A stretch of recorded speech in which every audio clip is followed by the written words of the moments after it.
I know it's dull, but I wouldn't recommend anything.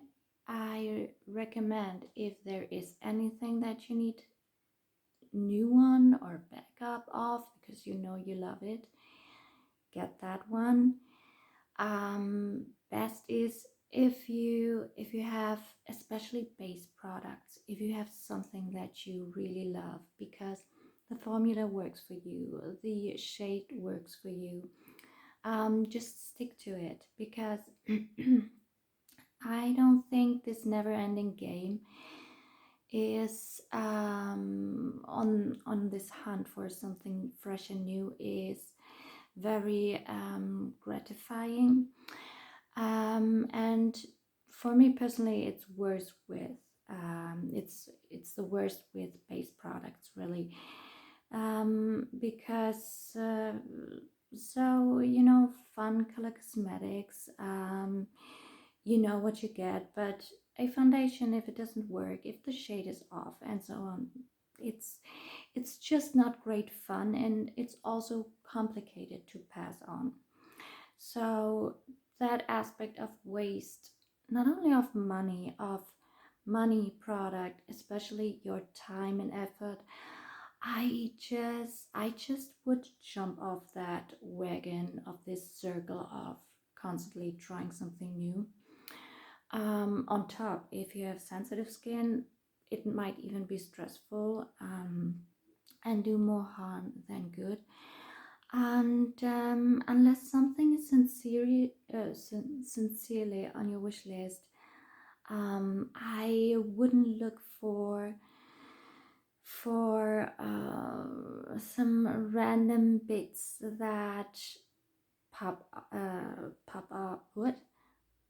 Pop up.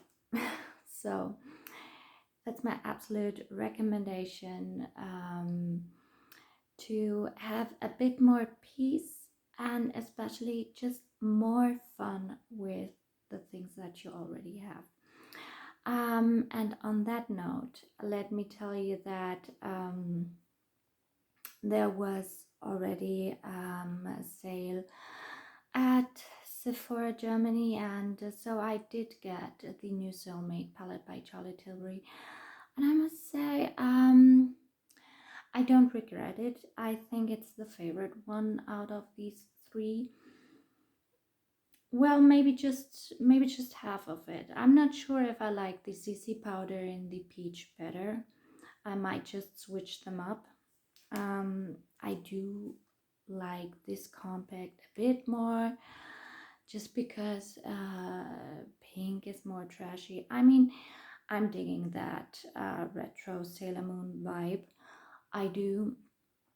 It's not like this is a great difference. However, um, yeah, I mean, I will also tell you that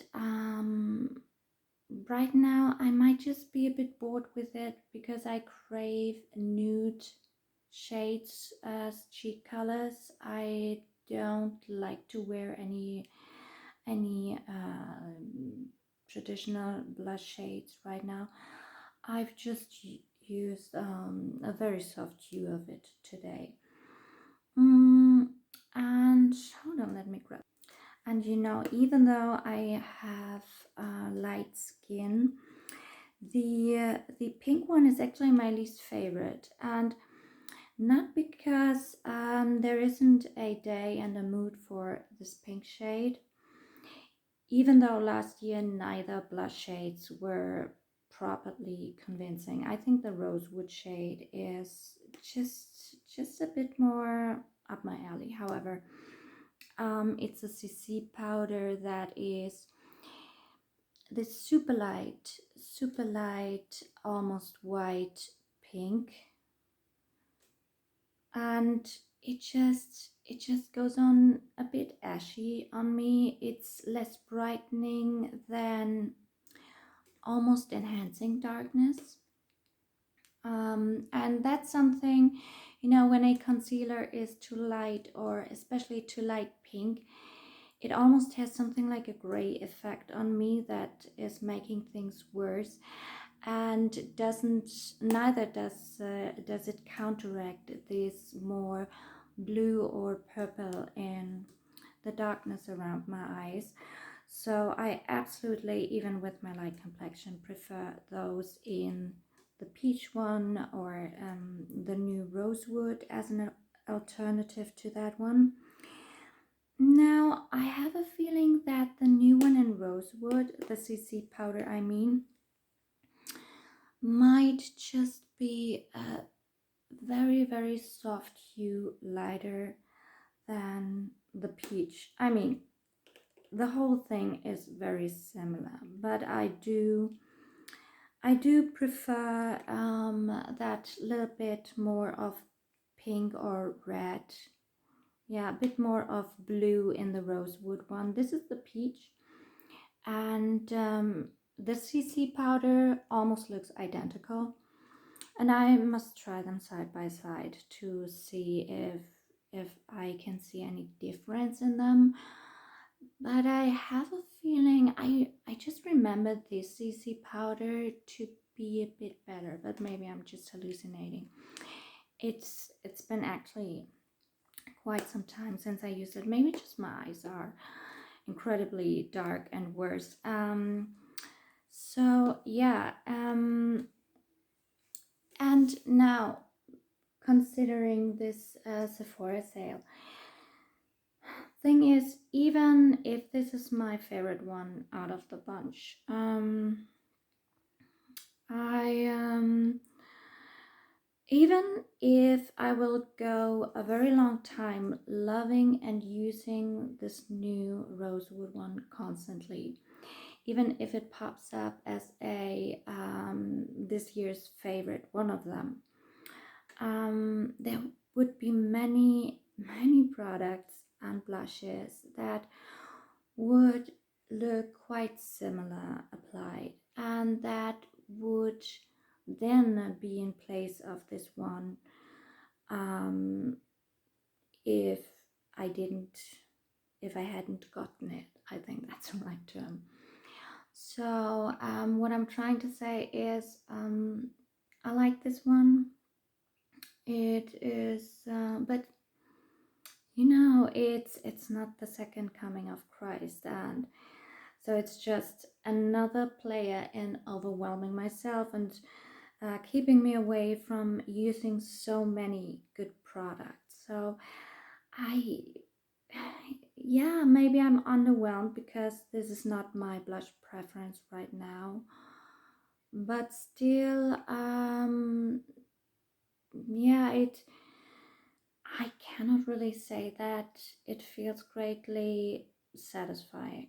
And for that reason, let me show you what actually feels quite satisfying right now. It's this palette by Benefit. And I actually, when I pulled out all of these products, to do the video about why I'm not getting the Soleil d'Hermès um, dual powder, I actually couldn't find the Nudgasm palette by Charlotte Tilbury, which is comparable to this. It's not the same thing. It's a different formula. The Tilbury is Baked Chalet formula, very beautiful as well. These are pressed powders. But the reason why it feels so satisfying to use this right now is this has been sitting in my collection for quite some time. And I know Benefit is a little boring right now, and even though it's such a solid, good quality, reliable mid-range brand, and they certainly also have created some very good, some holy grail products. I mean, hula was all the rage for such a long time, right? And of course people grow tired and are looking for some change. That's only natural. But yeah, I also felt so bored looking at these, and now using it and seeing that it goes on so pleasantly and is such a good product, the finish of these, and even now this Georgia blush, I was very I don't know, I was not very fond of this one when I got it, but now it's so comparable to the apricot shade in the new brown Bocca Quint by Dior, you know, out of this new Canache range. It's so comparable to that one, and here I have it, a huge pan of it. That one was the one shade I really wanted in this Quint, and then so it had me realize, it had me realizing that I have all of this and it looks very beautiful applied,